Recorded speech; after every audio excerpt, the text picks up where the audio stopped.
आज सबसे बड़ा topic branded versus unbranded commodities. Punjab बहुत जाना जाता है, गेहूं, चावल, सीरियल्स, फ्लावर्स, बहुत सारी चीजें हैं। तो बड़ा कंफ्यूजन, डिस्प्यूट पूरा पैन इंडिया आज की डेट में हो रखा है। तो मैं कुछ क्लैरिटी आज आपको देता हूं। देखिए, जो अनब्रांडेड थे या जो ब्रांडेड थे बट जिनने अपनी राइट फॉरगॉन कर दी, उनके ऊपर जीएसटी नहीं लगता था। अनब्रांडेड या branded where they have forgone their right, GST exempted था। बट 18 जुलाई 2022 से अब कॉन्सेप्ट चेंज हो गया। ये ब्रांडेड अनब्रांडेड ये सारे कॉन्सेप्ट खत्म।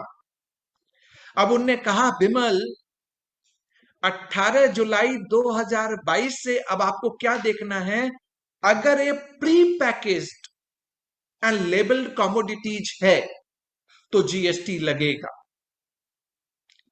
तो जीएसटी कब नहीं लगेगा?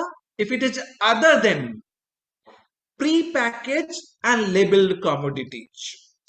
सो यानी अब आपको जो मैंने क्लैरिटी दी, 18 जुलाई 2022 से इनने क्लैरिफाई कर दिया कि विमल ब्रांडेड अनब्रांडेड ये सब चीजें सब साइड में रख दीजिए।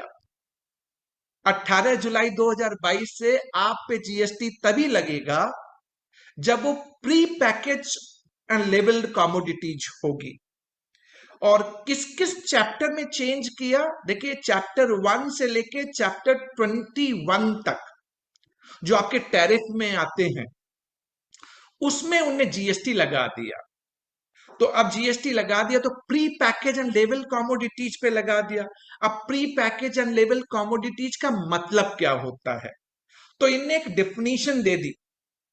एक डेफिनेशन जो जीएसटी की एक एग्जिम्पशन नोटिफिकेशन है 2/2017, उसमें डेफिनेशन इनने ये डाली, pre package commodities means A package in which commodities are pre-packed and label is affixed thereto and which requires declaration under Legal Metrology Act and rules made thereunder.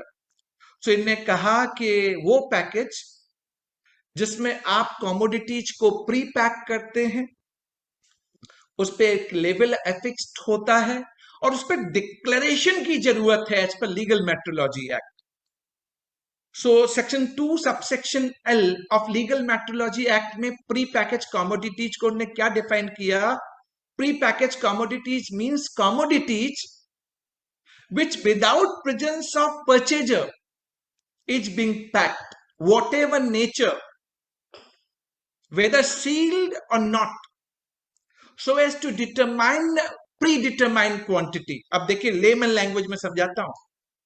Section 2 subsection L legal metrology act ये बोलता है कि जब trader किसी commodity को pack करता है तब बायर सामने नहीं है, उसने उसको पैक किया, वेदर सील्ड और नॉट वर्ड यूज किया है, वेदर उसको सील किया गया या नहीं किया गया, जो प्री डिटरमाइंड क्वांटिटी बता दे, 1 केजी, 2 केजी, 5 केजी, 10 केजी, और जिस पे डिक्लेरेशन की जरूरत है।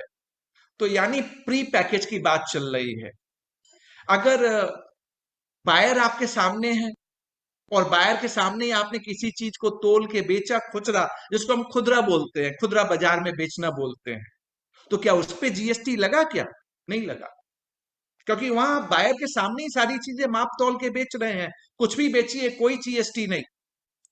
ब्रांडेड अनब्रांडेड सब भूल जाइए।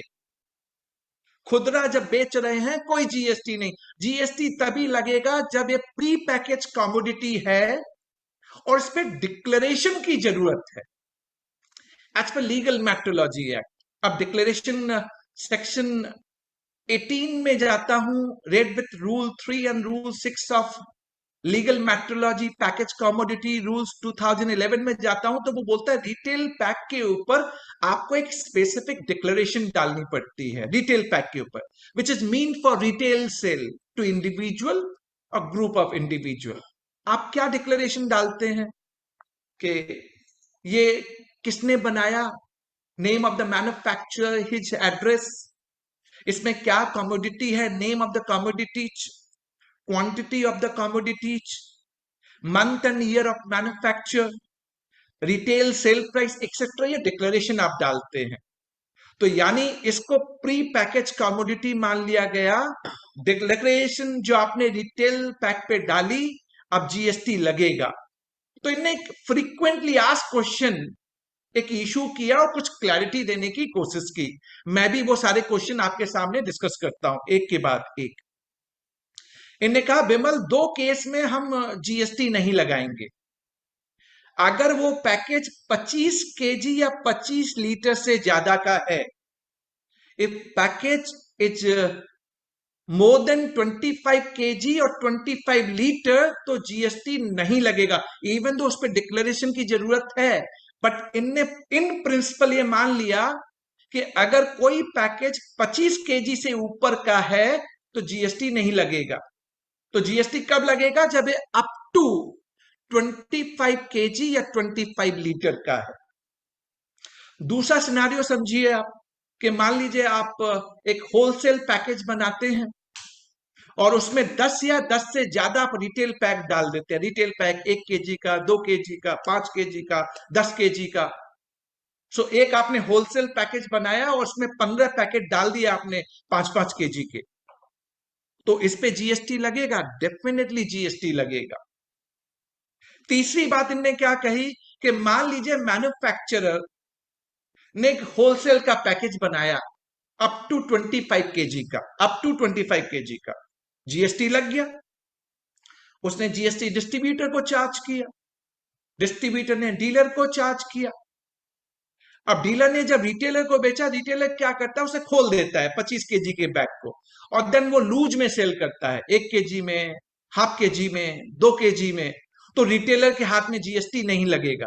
बट इसमें समझने वाली बात क्या है, जो मैन्युफैक्चरर, डिस्ट्रीब्यूटर, डीलर था, उसने तो जीएसटी लगाया होगा, being wholesale package up to 25 KG. Retailer को अब क्रेडिट नहीं मिलेगी, वो लूज बेच रहा है, उसके आउटवर्ड पे जीएसटी नहीं लगेगा, बट परचेज के ऊपर जो 5% लगा होगा वो क्रेडिट नहीं मिलेगी।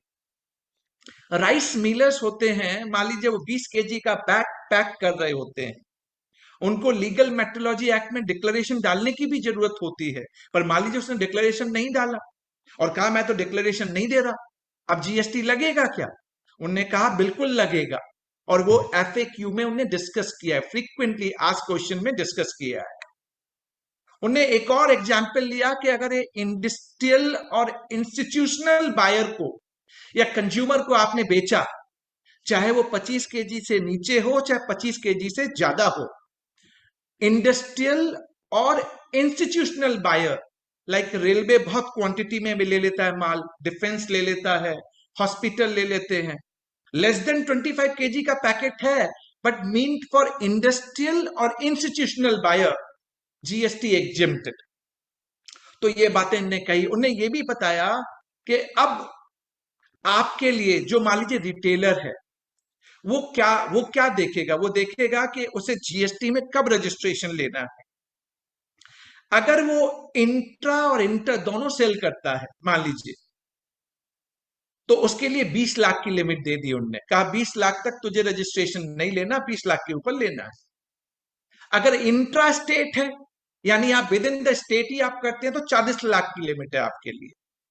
और आपके पास एक ऑप्शन होता है कॉम्पोजिशन डीलर का 1.5 करोड़ रुपए का, तो वो ऑप्शन भी आप अवेल कर सकते हैं। ये ऑप्शन इनने दे दिए। तो ये एक एग्जाम्पल मैंने आपको प्री पैकेज कमोडिटीज पे बताया, बट इसमें दो बातें अभी भी बॉइलिंग हैं जो हमें समझनी पड़ेंगी। देखिए, पहले अनब्रांडेड या branded where right has been forgone, GST exempted था, हमें क्रेडिट भी नहीं मिलती थी। क्रेडिट हमें बैग के ऊपर नहीं मिलती थी, पैकेजिंग मटेरियल पे नहीं मिलती थी, तो हम प्राइसिंग का पार्ट बना देते थे। अब मान लीजिए अगर 5% का जीएसटी लग गया, तो इंडस्ट्री को यह भी समझना है कि 5% लगने से उनको क्रेडिट मिलेगी, सप्लाई चेन में क्रेडिट मिलेगी, यानी जो क्रेडिट पहले उन्हें नहीं मिलती थी अब मिल रही है, बिकॉज 5% लग गया क्योंकि 5% वैल्यू एडिशन पे लगता जाएगा, मैन्युफैक्चरर से डिस्ट्रीब्यूटर, डिस्ट्रीब्यूटर से डीलर, डीलर से रिटेलर, अल्टीमेटली कंज्यूमर ने बॉन्ड करना है। तो वैसे केस में जो क्रेडिट आपको पहले नहीं मिलती थी और अब मिल रही है, आपको प्राइसिंग में इसकी बेनिफिट कंज्यूमर को पास ऑन करनी पड़ेगी। वरना कर्नाटका के फाइनेंस मिनिस्टर, जो ग्रुप ऑफ मिनिस्टर्स के चेयरमैन हैं, जीएसटी काउंसिल के इंपॉर्टेंट पार्ट है, उन्होंने कह दिया है कि एंटी प्रॉफिटियरिंग भी वो इस पार्ट में देखेंगे। एक पार्ट जो इन्होंने क्लैरिफाई नहीं किया कि डीम्ड एक्सपोर्ट और एक्सपोर्ट के लिए क्या होगा। एक्सपोर्ट जब हम करते हैं तो जीरो रेटेड, तो क्या एग्जेम्प्टेड होगा, इनने कुछ नहीं कहा। तो मेरी जो लॉजिकल रीडिंग बोलती है कि गवर्नमेंट को क्लैरिफाई करना चाहिए, और जब तक क्लैरिफाई नहीं करते तो मैं जो समझ पा रहा हूं कि आपके लिए जीरो रेटेड दो ऑप्शंस अवेलेबल हैं। ऑन पेमेंट ऑफ आईजीएसटी, आप आईजीएसटी का रूट फॉलो कीजिए, अपना रिबेट लीजिए, रिफंड लीजिए, जीरो रेटेड, या आप refund of ITC under LUT, आप इस ऑप्शन को भी फॉलो कर सकते हैं। So this is on pre package commodity.